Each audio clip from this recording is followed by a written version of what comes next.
Hello and welcome to Decoding Your Canine, Discover the Secrets of Having the Perfect Dog, the Masterclass series covering health, well-being, training and behaviour. With me is Narelle Cooke. We are both in Australia.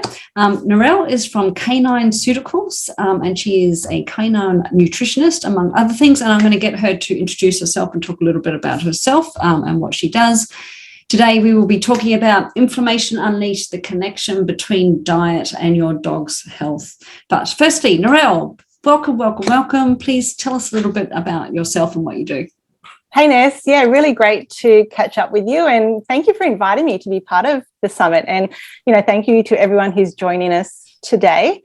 So I've been a clinical naturopath, nutritionist and herbalist in the human health space for many years. Prior to that, I was a research scientist in various fields.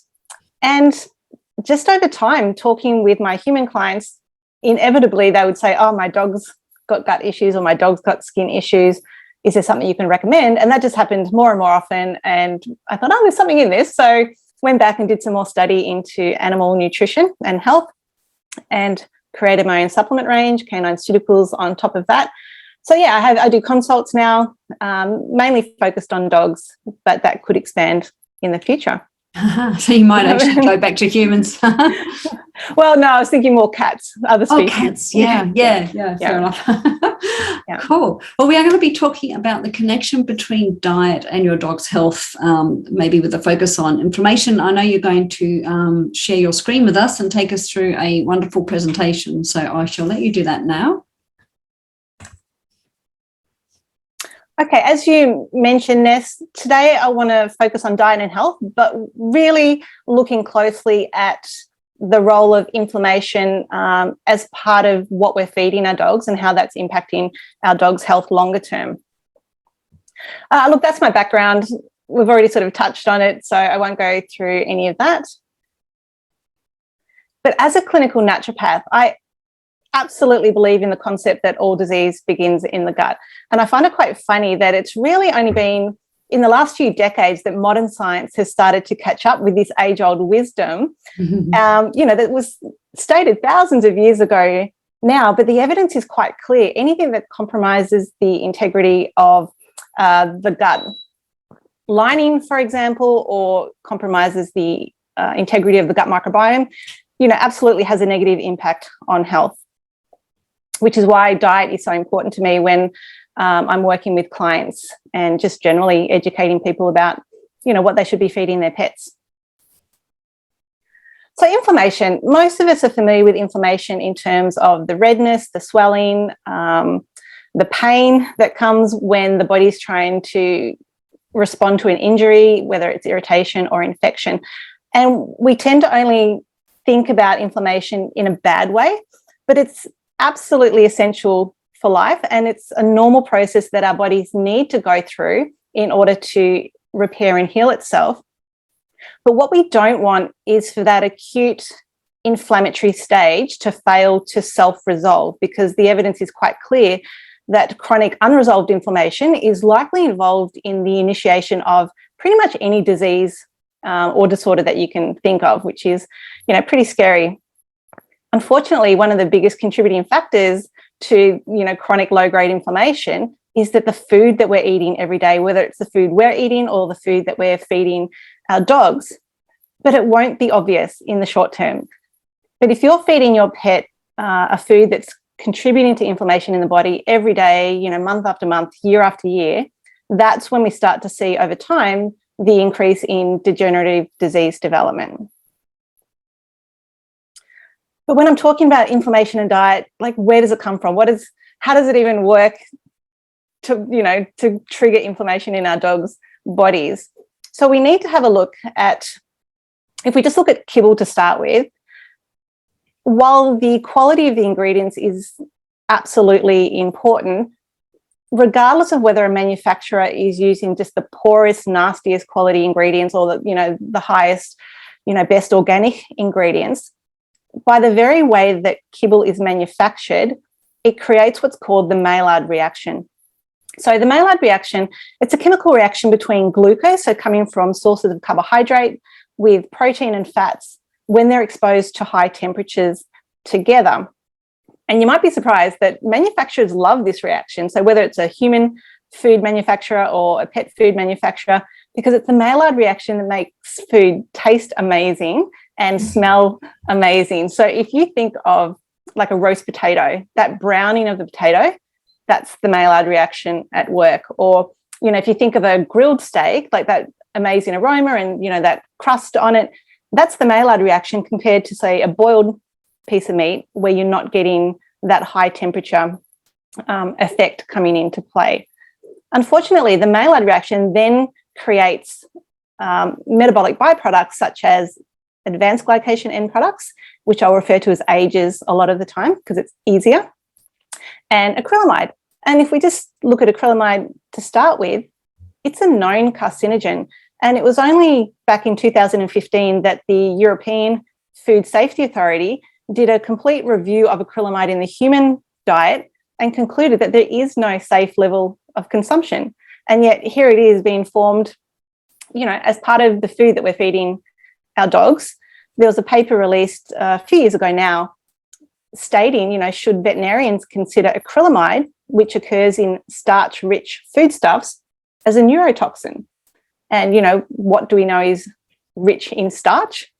Kibble. Most kibbles are anywhere between that 30 to 60% carbohydrate content. And the scientific literature is also absolutely clear that advanced glycation end products are known to contribute to cancer in humans and animals. So just to run through that quickly, you've got kibble that undergoes high heat treatment, which creates the Maillard reaction, which creates these toxic byproducts, which then when consumed in the diet leads to systemic inflammation and chronic disease in us and our dogs. Not that we're eating kibble.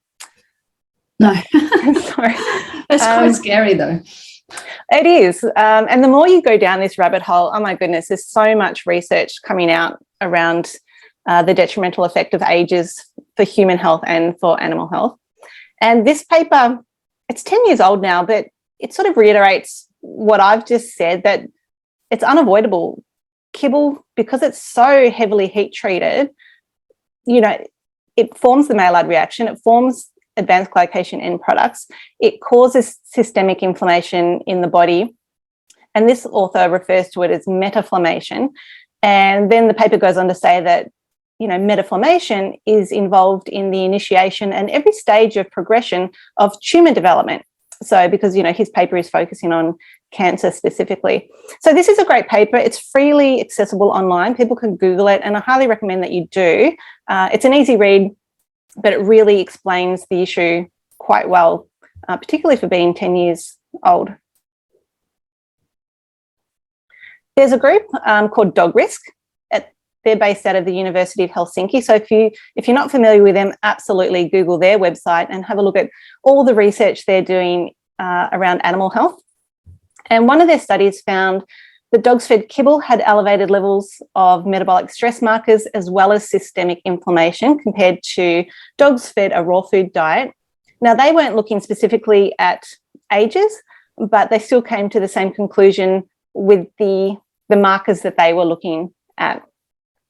And then more recently, this paper here, the effects of a whole food diet on immune function and inflammatory phenotype in healthy dogs, a randomized open label crossover clinical trial. So this was a great study that you can Google, download the whole paper, have a read. But what they did is they got two groups of dogs. One group was fed a standard commercial extruded kibble, and the other group was fed a whole food diet.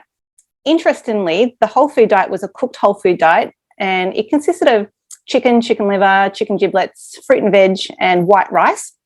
So not something I would sort of put together, but that's what they fed these dogs as their whole food diet. And those dogs were fed those diets for a couple of months. There was a washout period. The diets were switched. They consumed them for another couple of months. And at the end of the trial, the researchers found that the dogs consuming the whole food diet had significantly lower levels of inflammatory markers compared to the kibble-fed dogs. And as part of the discussion of that paper, the authors were speculating, why that may have been the outcome. And one of the things they mention is that the whole food diet would have been a lot lower in advanced glycation end products. And then in the paper, they go on to describe, the range of different disease states connected with elevated advanced glycation end product consumption.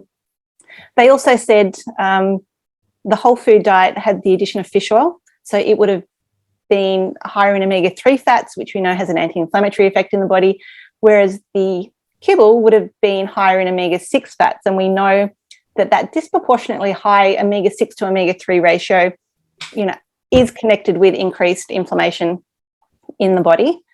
And the final point that they raised, which I, love that they went there, is they said the dogs on the whole food diet, it was likely to be having a positive impact on the gut microbiome in a way that then improved immune function and reduced inflammation. And there's a lot of research coming out now showing that dogs fed a raw food diet have a more diverse and a more abundant gut microbiome, and they also have more positive markers of healthy gut function. So it's nice that the research is starting to support the other research that's out there. This is a busy slide, but I included it just for people who like information. So you can see ages coming in through a standard kibble diet. Dog consumes those. They go into systemic circulation. And this just highlights all the negative downstream effects of that. So increased oxidative stress, cancer in dogs, cardiovascular disease, tissue injury. But if we come all the way down to the bottom red arrow, the development of inflammation and allergy. So every day I'm getting emails or phone calls from pet owners wanting support for their dog with allergy symptoms. And you can't ignore diet in those situations. So for me, it's removing them from a kibble-based diet to get the best outcomes. But what's interesting is that the research highlights that ages from kibble can contribute to allergy symptoms. This is just highlighting, the broad range of diseases known to be associated with increased ages in the body. And I should say we actually make ages as part of our normal metabolism. So they're referred to as endogenous ages. But diet is by far the major source, and that's referred to as exogenous ages. And the reason that they're so damaging is not only are they inflammatory, but they're pro-oxidant. So they create a lot of oxidative damage in the body. And, they can bind to various cell receptors, so they can influence how the cell functions. So normally it just stops functioning the way it should. They bind to tissues and organs and interfere with the cross-linking of proteins in the tissue matrices. So, for example, when ages build up behind the lens of the eye, that's what's contributing to the formation of cataracts, for example. And that's why also that, increased ages in the body can really impact tissue healing and repair. So if you've got a dog that's had surgery, you need to be looking, like I will always pull a dog off kibble to help its recovery from surgery. This is just some paper titles for people who are interested in having a look at more information themselves. So you can read about the role of the Maillard reaction and ages in processed animal feed, their connection to disease. The paper down the bottom, they actually quantified how much of these Maillard reaction products are in commercial pet foods, which was really interesting. Unfortunately, they found that the average daily intake was 122 times higher for dogs and 38 times higher for cats than for the average adult human, which makes sense to me because, across the US and Australia, the data suggests that the average adult, 50% of the average adult's diet is ultra-processed. But even if we're consuming a lot of, junk foods and ultra-processed foods, we still get more variety in our diets than most pets do. So we still will be eating some fruits and vegetables, hopefully, and some other whole foods in addition to those ultra-processed foods. But the sad thing is for a lot of cats and dogs, they're put on a kibble and that's their sole source of nutrition for their entire life. So no surprise that their body burden of advanced glycation end products is significantly higher than ours. Just some more papers that I found really interesting, but the one at the top is really disturbing. So this article was looking at dietary advanced glycation end products eliciting a toxicological effect by disrupting the gut microbiome and immune homeostasis. As I said at the beginning, gut health is known now to impact all aspects of health, not just how we feel, but our emotions, our behaviors, all of that is tied into, having a healthy gut function. But advanced glycation end products coming in through the diet can completely disrupt that, which is definitely not what we want for our dogs.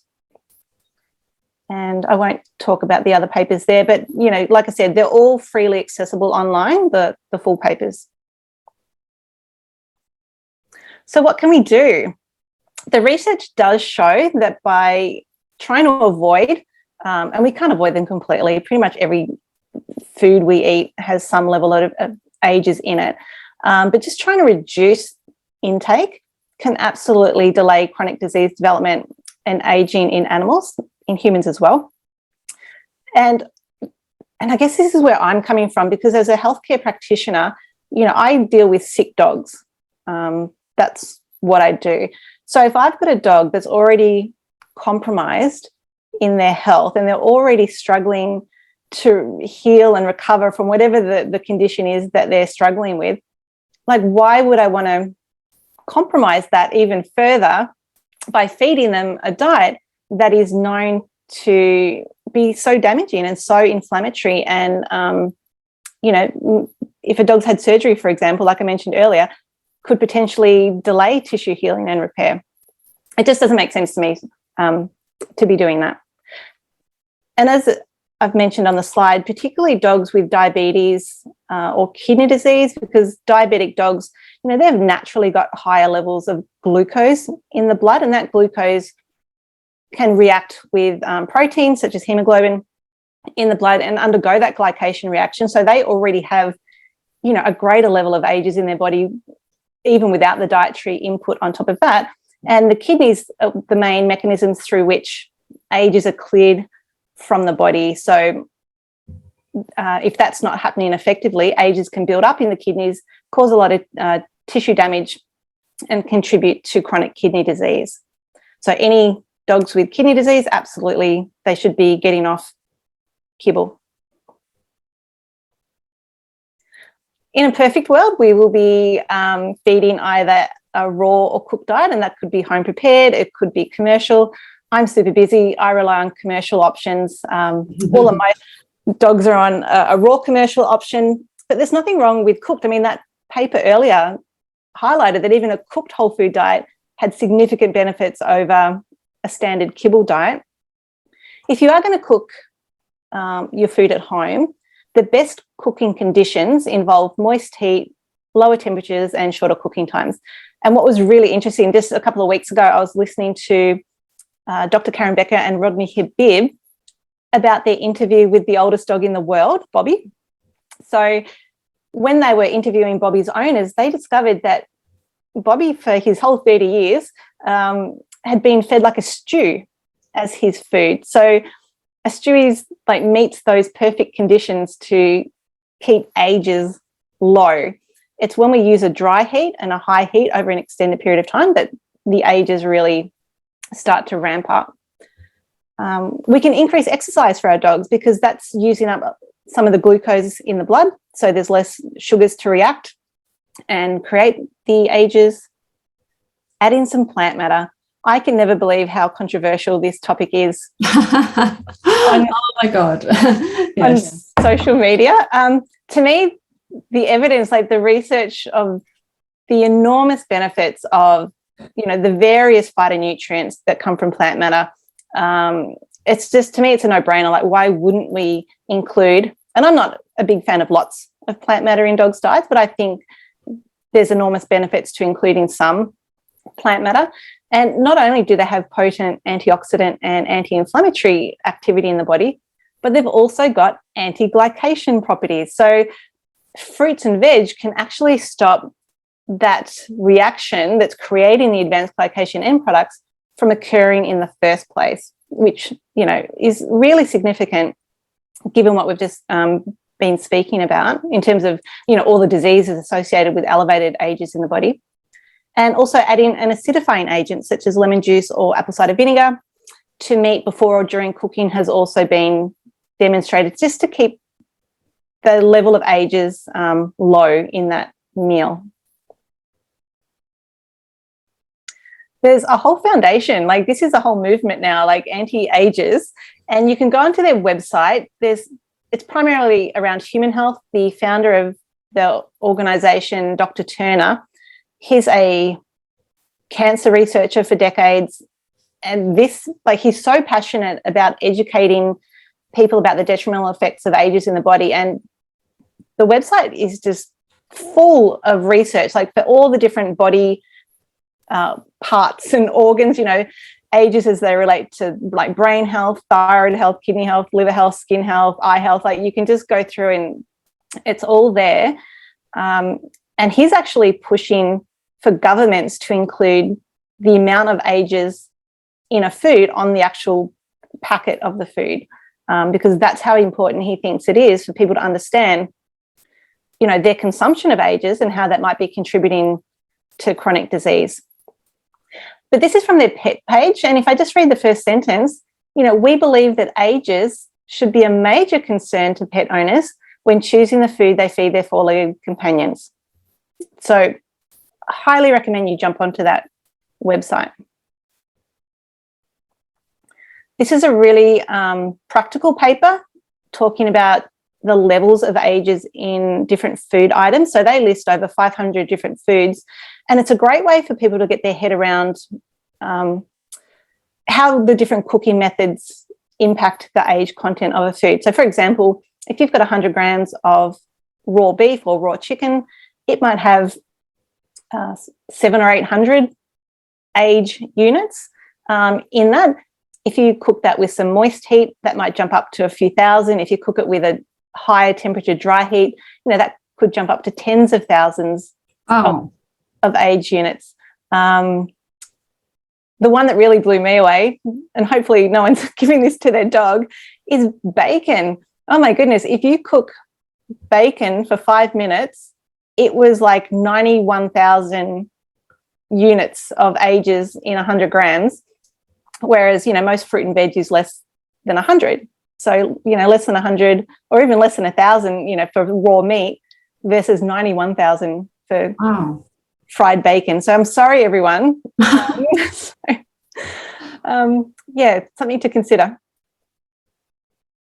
But it doesn't have to be all or nothing. So I really want to stress this. I know all I've done this whole, you know, talk is talk about the negative effects of kibble. But some of you may be familiar with this study of looking at bladder cancer in Scottish Terriers. And they found that for dogs on a commercial kibble diet, those that also received some brightly coloured vegetables at least 3 times a week had up to an 88% reduction in cancer risk.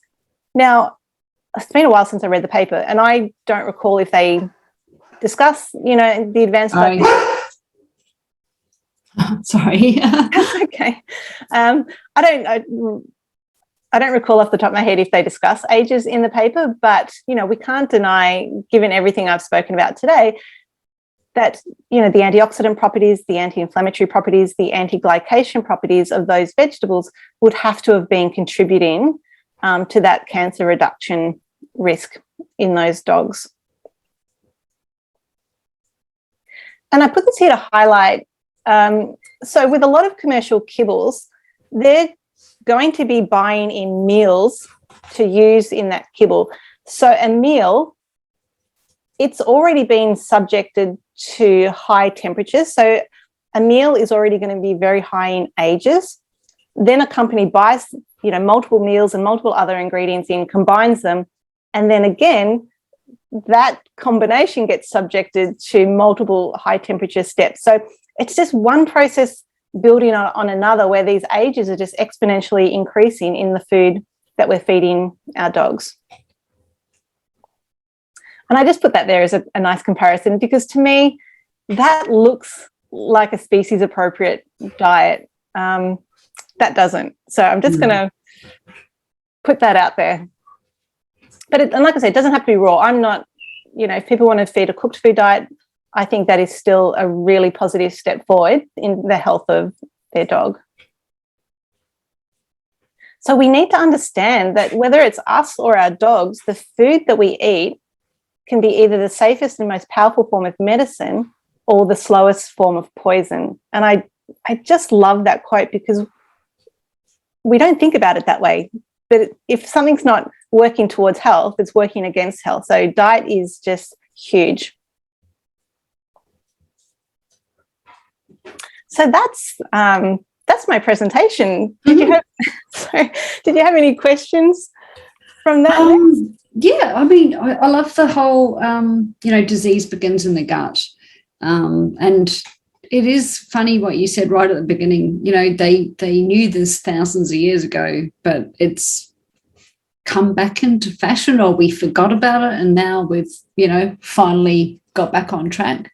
I do have a question about the cooking process when you talk about dry heat, and this isn't about dogs, this is about humans. Yep. Air fryers. Would that come under that category of the dry heat as opposed to moist? I would think so. Yeah, I would. I've got an air fryer too. So. I know, so have I, and I do use it.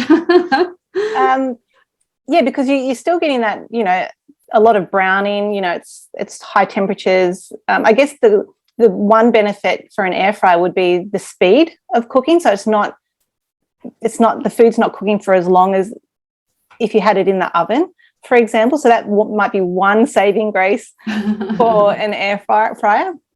But yeah, any dry heat is going to be boosting up the age content of the food that's in it. Wow, yeah. And that antiages.org, that sounds like a brilliant website, and that's for humans and dogs as well, obviously, and cats, I suppose, too. Yeah, and look, I've been meaning to look into Dr. Turner, who's created that foundation, because apparently he's done some amazing TED Talks on the topic. So I just haven't had a chance to listen to that, but I think it would be amazing to listen to him speak about it. Yeah, I think he's really going to be up against it, trying to get that information, the amount of ages on the back of those packets, because yeah. We can't even get carbohydrates on a dog food packet, let alone. I know, it's ages. Smoke and mirrors. Look, we can't even, even our own food, we're eating insects and we don't know half the time. Yeah. but what was I going to ask you? So if people are watching this and they're like, well, I want to feed raw, or I want to do whole, home cooking or what have you, because I don't want to buy kibble for my dog, I'm assuming you have some resources on your website. They can reach out to you, maybe book consultation with you.